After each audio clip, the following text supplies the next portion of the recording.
ತೈವಾನ್ನ ಮಾಲ್ನಲ್ಲಿ ಅನುಮಾನಾಸ್ಪದ ಗ್ಯಾಸ್ ಸ್ಫೋಟ, ಕನಿಷ್ಠ 4 ಮಂದಿ ಸಾವು, 26 ಜನರಿಗೆ ಗಾಯ.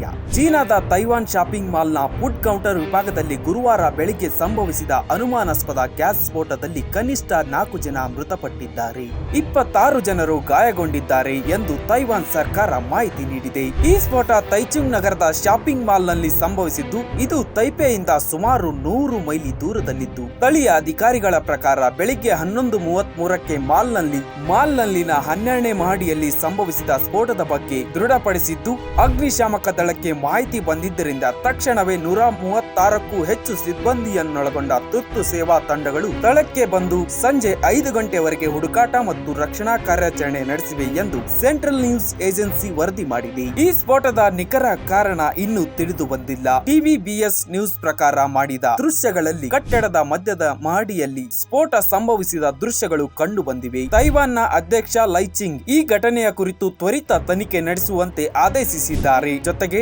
ಆರೋಗ್ಯ ಇಲಾಖೆ ಗಾಯಾಳುಗಳಿಗೆ ತಕ್ಷಣ ಚಿಕಿತ್ಸೆ ಒದಗಿಸಲು ಅಗತ್ಯ ವ್ಯವಸ್ಥೆ ಮಾಡಲಿದೆ ಎಂದು ಭರವಸೆ ನೀಡಿದ್ದು ಕಂಡು ಬಂದಿದೆ.